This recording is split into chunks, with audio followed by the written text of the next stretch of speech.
নিয়ে দিলেন ওই কাটে জানি চাইলো।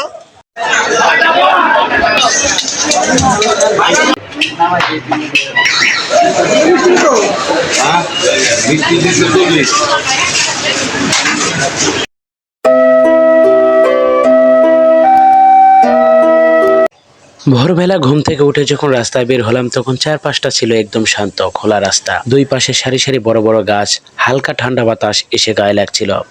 সকালে সেই পরিবেশটা এত সুন্দর লাগছিল যেন মনে হচ্ছিল শহরের ব্যস্ততা থেকে একটু দূরে কোথাও হারিয়ে গেছি। রাস্তার পাশে মাঝে ছোট ছোট চায়ের দোকান। অটোতে বসে চেপে উঠে চলে গেলাম ভাওয়াল মির্জাপুর, সেই পুরাতন একটি বাজারে। রাস্তার দুই পাশে সবুজ গাছপালা বাতাসে দুলছিল। সেই পুরাতন মির্জাপুর বাজারে পৌঁছলাম সকালবেলা। ছোট্ট একটা পুরনো দোকানে ঢুকলাম রুটি আর ডাল খাওয়ার জন্য। দোকানটা দেখেই মনে হচ্ছিল বহু বছরের পুরনো। কাঠের বেঞ্চ, টিনের চাল আর চুলার ধোঁয়ায় গন্ধে পুরো পরিবেশটা যেন গ্রামের পুরনো দিনের স্মৃতি মনে করিয়ে দিচ্ছিল। দোকানের ভেতরে তখন অনেক মানুষ বসে নাস্তা করছিল, কেউ রুটি খাচ্ছে, কেউ ডাল, কেউ আবার গরম চায়ের কাপ হাতে গল্প করছে। আমি একটা বেঞ্চে গিয়ে চুপচাপ বসলাম।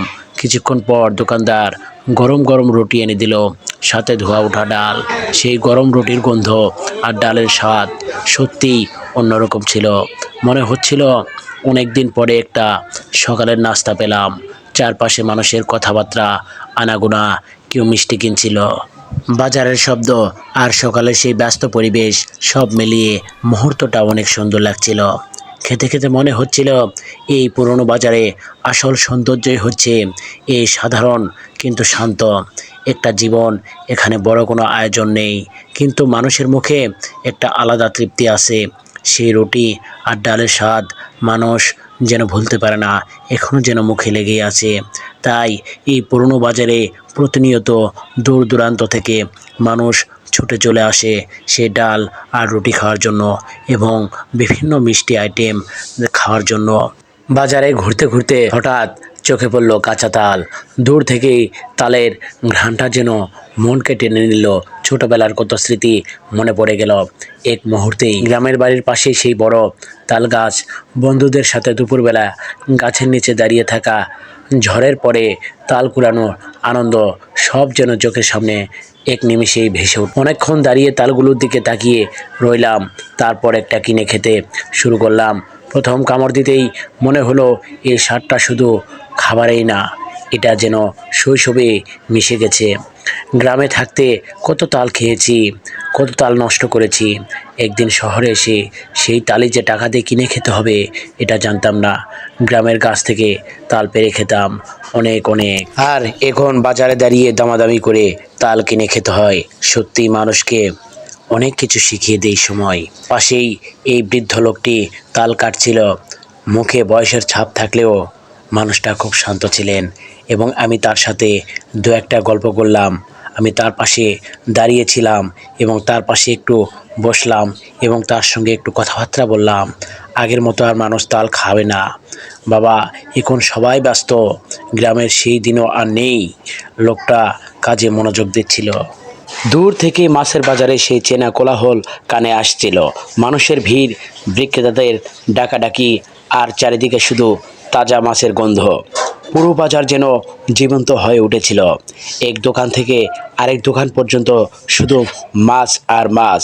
কেউ বড় ইলিশ সাজিয়ে বসে আছে, কেউ তেলাপিয়া মাছের ছড়াছড়ি, কেউ কাতলা রুই আর কেউ বোয়াল ক্রেতাদের ডাকছে। সারি সারি মাছের গাঁথাগুলো যেন একদম নদীর তাজা মাছ এনে বাজারে তোলা হয়েছে। আমি দাঁড়িয়ে দাঁড়িয়ে সব দেখছিলাম। এক একটা মাছের দাম শুনে সত্যিই অবাক হয়ে গেলাম। মাছগুলো দেখতে যতটা সুন্দর, দাম ঠিক ততটা চড়া। মনে হচ্ছিল এখন বাজারে সব কিছুর দামই আগুন।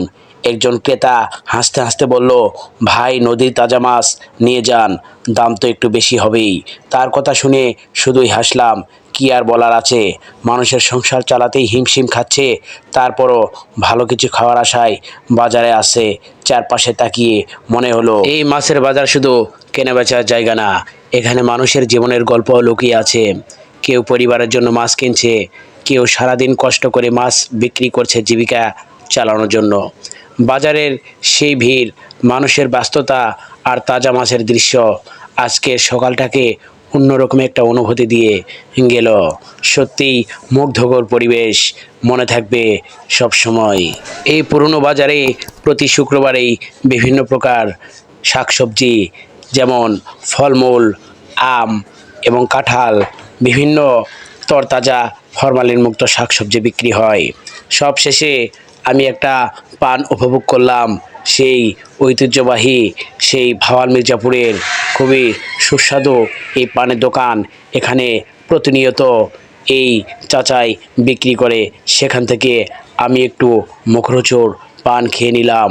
সকাল সকাল সেই বাজারে এসে নাস্তা করার পর একটি পান মুখে দিয়েই সত্যি খুবই প্রত্যন্ত গ্রাম অঞ্চলের কথা মনে পড়ে গেল। সেই মনে হলো যে প্রত্যন্ত গ্রাম অঞ্চলে আবারও ফিরে এলাম। এটাই বাস্তবতা, সত্যিই অনেক মুগ্ধকর পরিবেশ।